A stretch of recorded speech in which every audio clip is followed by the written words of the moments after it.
যাচ্ছে, তাহলে এত নামাজ পড়ে কি লাভ হয় শুনি? নাউজুবিল্লাহ, এভাবে কেন বলছেন আপনি? মানুষ কি শুধুমাত্র ধনী হওয়ার জন্যই নামাজ পড়ে? আল্লাহ তাআলা আমাদেরকে সৃষ্টি করেছেন শুধুমাত্র তার ইবাদত করার জন্য।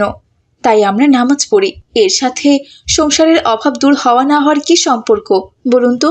তাহলে বললি কেন অভাব দূর হয়ে যাবে? তোর সাথে আর তর্ক বিতর্ক করে লাভ নেই। ঘুরে ফিরে সব কাজ তো আমাকেই করতে হবে। কতবার করে বলেছি মেয়েটাকে মানুষের বাড়িতে কাজে রেখে দে, সেটাও তুই করতে দিস না। তোর এই খোড়া মেয়েকে টাকা ছাড়া কে বিয়ে করবে শুনি?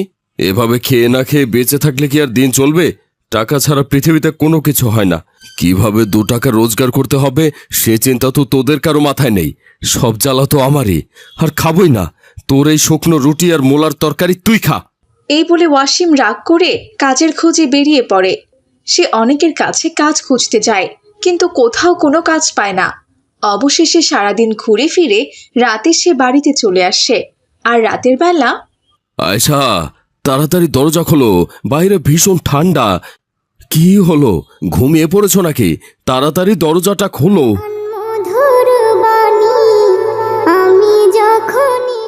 আসসালামু আলাইকুম। আপনি সারাদিন কোথায় ছিলেন? কোথায় আবার থাকবো, সবার মুখে তো আমাকেই খাবার তুলে দিতে হয়, তাই কাজের খোঁজ করতে গিয়েছিলাম। হাতে একটা টাকাও নেই, তার উপর সারাদিন ঘুরে কোনো কাজও খুঁজে পাইনি। মন মেজাজ একদম ভালো নেই, খুব ক্ষুধা পেয়েছে। ঘরে কি কোনো খাবার আছে আয়শা? সকালে রুটি আছে আর একটু মূলার তরকারি আছে। আপনি তো আবার মূলা খান না, শুধু শুকনো রুটি খাবেন নাকি? শুধু শুকনো রুটি? কি আর করার, খাওয়া তো লাগবে। সারাদিন কিচ্ছু খাইনি। দাও, মূলার তরকারি দিয়ে রুটি দাও। এরপর আয়েশা ওয়াসিমকে খাবার খেতে দেয়, আর ওয়াসিম খাবার খেয়ে শুয়ে পড়ে। এভাবেই সেই দিনটি কেটে যায়।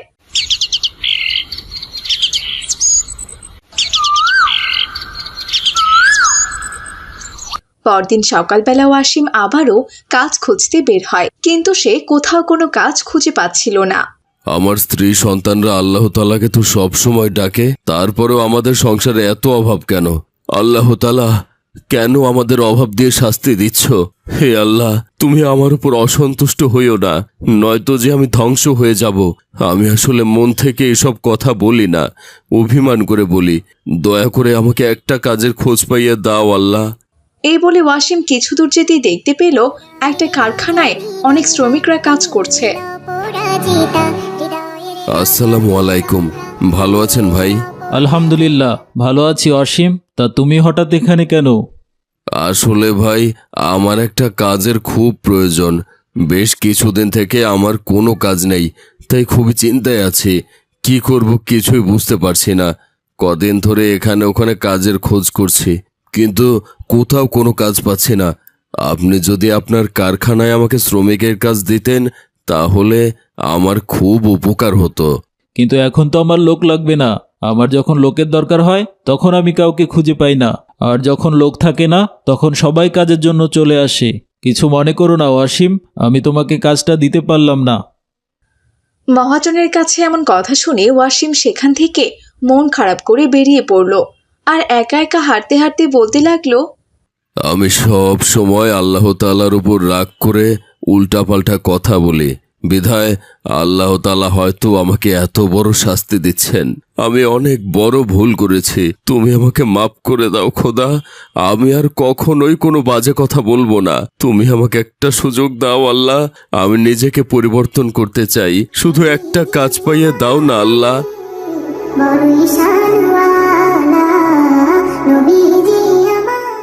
আসসালামু আলাইকুম বাবা। ওয়ালাইকুম আসসালাম। আপনি কে চাচা? আপনাকে তো চিনলাম না। আমাকে তুমি চিনবে না বাবা, তবে আমি তোমাকে চিনি। তুমি যখন একটু আগে কাজের খোঁজে মহাজনের কাছে গিয়েছিলে, আমি সেখানেই তোমাকে দেখেছি, তাই তোমার সাথে দেখা করার জন্য চলে এলাম। তোমাকে দেখে আমার খুব বিশ্বস্ত মনে হচ্ছে। তুমি যদি আমার একটা কাজ করে দিতে পারো তাহলে আমি তোমাকে 1,00,000 টাকা দেব। বলো তো, পারবে বাবা? 1,00,000 টাকা? টাকার জন্য আমি সবকিছুই করতে পারবো। আপনি শুধু বলুন চাচা, আমাকে কি কাজ করতে হবে? তোমাকে আমার জন্য মক্কা থেকে জমজম কূপের পানি আনতে হবে, আসলে আমার স্ত্রী খুব অসুস্থ, আর তার শেষ ইচ্ছা হচ্ছে তিনি জমজম কূপের পানি খাবেন। আমি ভীষণ ব্যস্ত, তাছাড়া আমার অসুস্থ স্ত্রীর দেখাশোনা আমাকেই করতে হয়, তাই আমি যেতে পারছি না। তবে কেউ যদি আমাকে জমজমের পানি এনে দিত, আমার খুব উপকার হতো। যাওয়া আসার সমস্ত খরচা আমি তাকে দিতাম। কি বলছেন আপনি? আমার মতো পাপী বান্দা কিনা মক্কায় যাবে, তাও আবার জমজম কূপের মতো পবিত্র পানি আনতে? হ্যাঁ, কেন যেতে পারবে না বাবা? তুমি যেহেতু এটা বুঝতে পেরেছো যে তুমি অনেক পাপ করেছো, তাহলে নিশ্চয়ই এটাও বুঝতে পারছো যে তোমার তওবা করে আল্লাহর পথে ফিরে আসা উচিত। তুমি আল্লাহর পথে ফিরে এসো, আর কালকেই আমি তোমার মক্কা যাওয়ার সমস্ত ব্যবস্থা করে দেব। কিন্তু আমি তো আপনাকে চিনি না, আমি কোথায় আপনার দেখা পাবো? ওই যে সামনে একটা মসজিদ দেখতে পাচ্ছ, আমি সারাক্ষণ ওখানেই থাকি। তুমি জমজম কূপের পানি এনে আমাকে ওখানেই দিয়ে যাবে। এরপর ওয়াসিম টাকাগুলো নিয়ে বাড়িতে চলে যায় আর তার স্ত্রী সন্তানকে সমস্ত কথা খুলে বলে। পরের দিন ওয়াসিম মক্কায় যাওয়ার জন্য রওনা হয়। সে মক্কায় গিয়ে জমজম কূপের পানি নিয়ে ফিরে আসে। মক্কা থেকে আসার পর ওয়াসিম অদ্ভুতভাবে পরিবর্তন হয়ে যায়। সে 5 ওয়াক্ত নামাজ পড়তে শুরু করে আর সবার সাথে খুব ভালো ব্যবহার করে। কিন্তু অবাক করা বিষয় হলো, সে যখন জমজম কূপের পানি নিয়ে সেই লোকটিকে মসজিদে খুঁজতে গেল, সেখানে সে ওই হুজুরকে দেখতে পেল না। সেখানে অন্য একটা হুজুর ছিল। আচ্ছা, এই মসজিদে আর একজন হুজুর থাকতো না? তিনি কোথায়?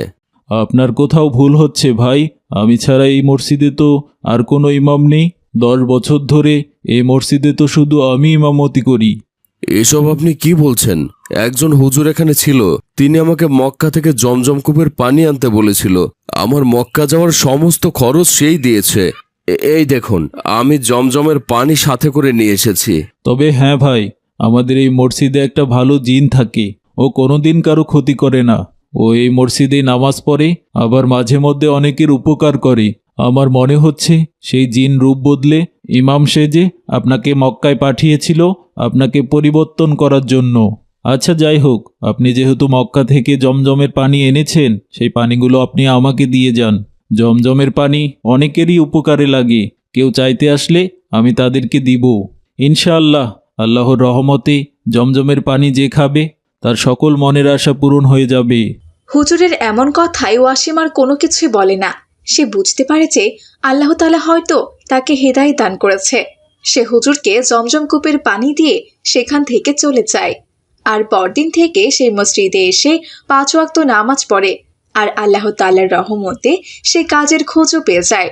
এরপর থেকে ওয়াসিম পরিশ্রম করে উপার্জন করে তার সংসার চালাতে থাকে। তো বন্ধুরা, আমাদের আজকের এই গল্পটি তোমাদের কাছে কেমন লেগেছে? গল্পটি ভালো লেগে থাকলে অবশ্যই একটি লাইক করে দেবে আর আমাদের ছোট্ট চ্যানেলটি সাবস্ক্রাইব করে দিবে। আমরা আমাদের চ্যানেলের মাধ্যমে তোমাদেরকে নতুন নতুন এবং মজার গল্পের মাধ্যমে ইসলামের শিক্ষা দিয়ে থাকি। যদি আমি জলের ঢেউ ভেসে যেতাম গভীর জলে, বুঝতো না তো কেউ। ইসলামপুর মহল্লায় আব্দুল্লাহ তার স্ত্রী আয়শা এবং 2 মেয়েকে নিয়ে বাস করত। তারা নিম্নবিত্ত পরিবার ছিল। আব্দুল্লাহ অন্যের ক্ষেতে দিনমজুরের কাজ করে কোনো রকমে নিজের সংসার চালাতো। কি ব্যাপার মা মারিয়াম, তুমি আজকে মাদ্রাসায় যাওনি? তোমার আপু কোথায়? না বাবা, যাইনি। আজকে আমার শরীরটা খুব একটা ভালো লাগছে না, জ্বর জ্বর লাগছে। তাই আপু আমাকে বাড়িতে বিশ্রাম নিতে বলে সে মাদ্রাসায় চলে গেছে। আচ্ছা ঠিক আছে মা, আমি কাজ থেকে ফেরার সময় তোমার জন্য ওষুধ নিয়ে আসবো ইনশাআল্লাহ। আয়শা, আমাদের খেতে দাও, আমার কাজে দেরি হয়ে যাচ্ছে। এই তো হয়ে গেছে, দিচ্ছি। এরপর আয়শা খাবার খেতে দেয় আর আব্দুল্লাহ তার মেয়েকে নিয়ে খাবার খায়। খাবার খাওয়া শেষ করে আব্দুল্লাহ কাজে চলে যায়। সে মহাজনের জমিতে গিয়ে জমির আগাছাগুলো পরিষ্কার করছিল। তখনই হঠাৎ পেছন থেকে একটা বিষাক্ত সাপ এসে আব্দুল্লাহকে কামড় দিয়ে সেখান থেকে চলে যায়। উহ, আহ, আহ, আহ, আমাকে কি কামড় দিল? ও মা, ও মা গো, ব্যথা একবারে চিনচিন করছে। নিশ্চয়ই কোনো বিষাক্ত পোকামাকড় দিয়েছে কামড়। না না, তাড়াতাড়ি ক্ষেতের কাজটুকু শেষ করি, তারপর বাড়িতে গিয়ে পায়ে একটু চুন লাগিয়ে দিতে হবে, তাহলেই ব্যথা সেরে যাবে। উফ। এই বলে আব্দুল্লাহ কাজ করতে থাকে, কারণ সে মহাজনের জমিতে কাজ করছিল। কাজ ফেলে রেখে চলে গেলে মহাজন তাকে টাকা দেবে না। আস্তে আস্তে সাপের বিষ তার পুরো শরীরে ছড়িয়ে পড়ে। সে ব্যথায় আর নড়তে পারে না। এক পর্যায়ে সে মৃত্যুর কোলে ঢলে পড়ে। তারপর কয়েকজন এলাকাবাসী আব্দুল্লাহর লাশ নিয়ে তার বাড়িতে আসে। আসলে আব্দুল্লাহ বুঝতেই পারেনি যে তাকে বিষধর সাপ কামড়েছে। এদিকে আব্দুল্লাহর মৃতদেহ দেখে তো আয়েশা, জান্নাতুল, মারিয়াম অঝরে কাঁদতে শুরু করে। এক নিমেষেই তাদের পরিবারে শোকের ছায়া নেমে আসে। এভাবেই দিন কাটতে থাকে, আর মারিয়ামদের পরিবারের অভাবও বাড়তে থাকে। দেখতে দেখতে 4 মাস কেটে যায়।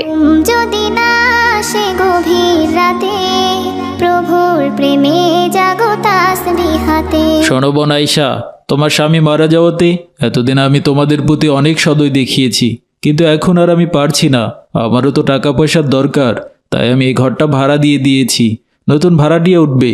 আজকে রাতের মধ্যেই তুমি রুমটা খালি করে দিও। আর হ্যাঁ, তোমাকে এর আগের মাসের ভাড়াগুলো আর দিতে হবে না, সেগুলো আমি মাফ করে দিয়েছি। এই বলে বাড়িওয়ালা সেখান থেকে চলে যায়। আমি জানিনি হে আল্লাহ, এখন আমি আমার 2 মেয়েকে নিয়ে কোথায় যাব? আমার বাবা মা তো অনেকদিন আগেই মারা গেছে, বাবার বাড়িও তো নেই। যদি একটা ভাই থাকতো তাহলে না হয় এই বিপদের দিনে মেয়ে দুটোকে নিয়ে ভাইয়ের বাড়িতে যেতাম, কিন্তু সেটাও তো নেই। আল্লাহ তাআলা তো আমাদের পৃথিবীতে পাঠিয়েছেন পরীক্ষা করার জন্য। তিনি যাকে যত বেশি ভালোবাসেন তাকে তত বেশি কষ্ট দেন, আর তার তত বেশি পরীক্ষা নেন। তবে কষ্ট করতে আমার কোনো আপত্তি নেই। নিশ্চয় আল্লাহ তাআলা কোথাও না কোথাও আমার রিজিক রেখেছেন। আমি আমার সেই রিজিকের খোঁজে আজকে বেরিয়ে যাব। এরপর তারা পথে পথে হাঁটতে থাকে আর কাজ খুঁজতে থাকে, কিন্তু কোথাও তারা কোনো কাজ খুঁজে পায় না। দেখতে দেখতে সন্ধ্যা নেমে আসে, আর চারদিকে ঘন কুয়াশা পড়ে যায়।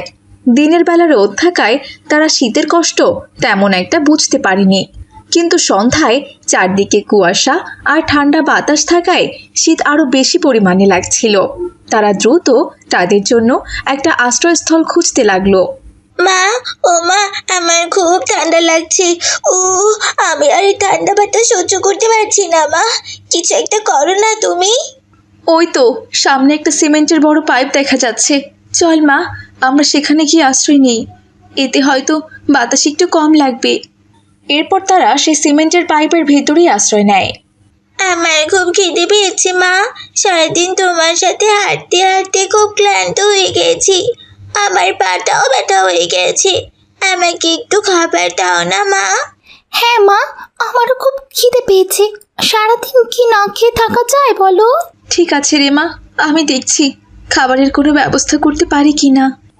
এই বলে আয়েশা অন্যের বাড়িতে গিয়ে দরজায় কড়া নাড়তে থাকে, কিন্তু কেউ দরজা খোলে না, কারণ শীতের রাতে সবাই খুব দ্রুত ঘুমিয়ে পড়ায় কেউ আয়েশার ডাক শুনতেই পায় না। অবশেষে আয়েশা কোনো উপায় না পেয়ে তার মেয়েদের কাছে ফিরে যায়, আর গিয়ে দেখে তার 2 মেয়ে শীতের প্রকোপ সহ্য করতে না পেরে অজ্ঞান হয়ে পড়ে আছে। মারিয়াম, জান্নাতুল, চোখ খোল মা, চোখ খোল, ওঠ মা, ওঠ। হায় হায়, ওদের জন্য দ্রুত খাবার আর ওষুধ আনতে হবে, তা না হলে আর ওদেরকে সুস্থ করতে পারবো না। এই বলে আয়েশা সামনের দিকে হাঁটতে থাকে। সে দেখতে পায় পথের ধারে অনেকগুলো খাবারের দোকান আছে। এই যে ভাই, এই যে শুনুন না, আমাকে আপনার খাবারের দোকান থেকে কিছু খাবার দিন না। আসলে আমার মেয়ে দুটো খুব অসুস্থ, ওদের একটু খাবার খাইয়ে ওষুধ খাওয়াবো। আমি খুব বড় বিপদে পড়েছি ভাই, আমাকে একটু সাহায্য করুন না ভাই। আরে ধুর, এখান থেকে যাও তো। তুমি কি ভাবছো তোমাদের মতলব আমি বুঝি না? এগুলো হচ্ছে তোমাদের ধান্দা। কাজকর্ম না কইরা অন্যদের থেকে খাবার চাইয়া চাইয়া দিন কাটাও। হ্যাঁ, বলি আল্লাহ তাআলা তোমাদের হাত পা দিছে না, কাজ করে খাইতে পারো না? অন্যের কাছ থেকে খাবার চাই খাও কেন? হ্যাঁ, কোনো খাবার দিব না আমি। একদিন খাবার দিলে এরপর প্রতিদিন আইসা খাবার চাইতে থাকবা। হ্যাঁ, তখন আরো কাজকর্ম করতে চাইবা না। যাও তো। এরপর আয়েশা আরো বেশ কিছু দোকানে গেল, কিন্তু সবাই তাকে নানা কথা বলে সেখান থেকে তাড়িয়ে দিল। এভাবেই সে এক দোকান থেকে আরেক দোকান দৌড়াদৌড়ি করতে করতে নিজেও অজ্ঞান হয়ে পড়ে গেল। হায় আল্লাহ, আমি এখানে কি করছি? আমার মেয়েরা কোথায়? এই আবার আমি কোথায় এসে পড়েছি? তুই আমার বাড়িতে এসেছিস রে মা। আসলে কাল তুই রাস্তায় মাথা ঘুরে পড়ে গিয়েছিলি। আমি ওষুধ আনতে গিয়ে তোকে দেখতে পেয়ে আমার বাড়িতে নিয়ে এসেছি রে মা। আমাকে সাহায্য করার জন্য জাযাকাল্লাহু খয়রা বুড়িমা, কিন্তু আমি আর এখানে থাকতে পারবো না বুড়িমা। আমার মেয়েরা খুব অসুস্থ, আমাকে ওদের কাছে যেতে হবে। তুই এক কাজ কর মা, তোর মেয়ে দুটোকে আমার এখানে নিয়ে আয়। আমি এখানে মাটির হাঁড়ি পাতিল তৈরি করি। আমারও অভাগা কপাল রে মা। আমার একটা বড় অসুখ আছে, তার জন্য আমার ছেলে আর বউ মিলে আমাকে এই কুঠির ঘরে রেখে গেছে। তারপর থেকেই আমি মাটির হাঁড়ি পাতিল তৈরি করে বিক্রি করি, আর এতে আমার ভালোই আয় হয়।